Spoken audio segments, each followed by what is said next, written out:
Bonjour, dans la vidéo précédente, nous avons traité deux cas concernant les tests conditionnels.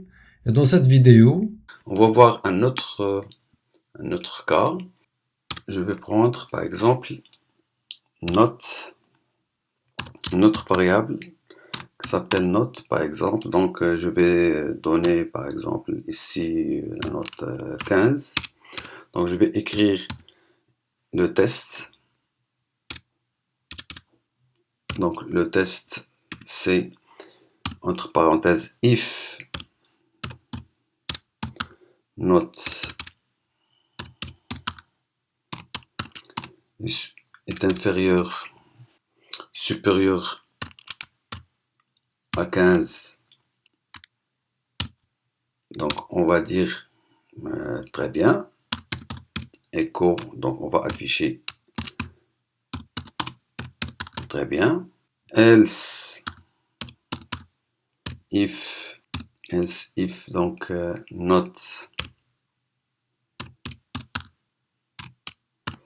est supérieur à 10, supérieur strictement, ou bien supérieur strictement à 12. Donc on va afficher echo, donc bien, puis else if, entre parenthèses, note est supérieure à 8. Donc voilà, je vais écrire moyen, par exemple, echo moyen, else if else, c'est-à-dire dans les autres cas, tout simplement, on va écrire echo, vous devez faire un effort, par exemple. Voilà. Voyons maintenant qu'est-ce qu'on a écrit. Donc on a en fait écrit plusieurs conditions. Donc si la note est supérieure à 15, supérieure strictement à 15, le programme doit afficher très bien. Si la note est supérieure à 12, mais il n'est pas supérieur à 15, donc c'est-à-dire si la première n'est pas vérifiée. S'il n'est pas vérifié, on va passer à else if. On ne peut pas passer à else if si le premier test est vérifié. Donc c'est-à-dire lorsqu'on arrive ici else if, note supérieure à 12, c'est-à-dire déjà on part du fait que la première condition, ici note supérieure à 15, n'est pas vérifiée. Donc, c'est-à-dire note supérieure à 12, c'est-à-dire sera supérieure à 12, mais inférieure ou égale à 15. Donc, mais sans l'écrire, donc le programme connaît déjà, puisque la première instruction, le premier test n'est pas vérifié, donc elle va savoir qu'on veut dire qu'il est inférieur à 15. Supérieur à 12, mais inférieur ou égal à 15. Dans ce cas-là, donc on doit afficher bien. Sinon, note supérieure à 8, c'est-à-dire, dans ce cas-là, pour arriver à ce stade-là, c'est-à-dire le programme, c'est-à-dire les deux tests précédents n'ont pas été vérifiés, c'est-à-dire note n'a pas été supérieure à 15 et n'a pas été supérieure à 12.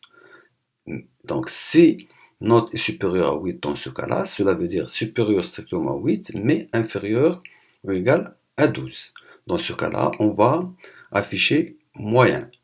Sinon, c'est-à-dire dans tous les autres cas qui restent, c'est-à-dire si les trois tests précédents n'ont pas été vérifiés, donc dans tous les autres cas, on va afficher cette phrase. Donc on va voir l'exécution de ce petit programme, qu'est-ce qu'il va nous donner. Je vais enregistrer.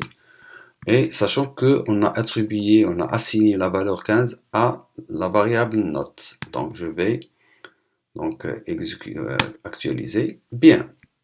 Oui. Bien sûr, bien, c'est-à-dire nous sommes dans ce cas-là, note supérieure à 12. Et ce qui est logique, 15 n'est pas supérieur strictement à 15. Donc, puisqu'il n'est pas supérieur strictement à 15, le programme a passé au deuxième test pour tester si la valeur de note est supérieure à 12. Eh bien oui, puisqu'il est égal à 15, donc il est supérieur à 12. Donc, il a entré dans le bloc entre les accolades de ce test pour afficher bien, pour exécuter cette instruction. Si je change, par exemple, pour le moment, je change la valeur de note. Par exemple, 20.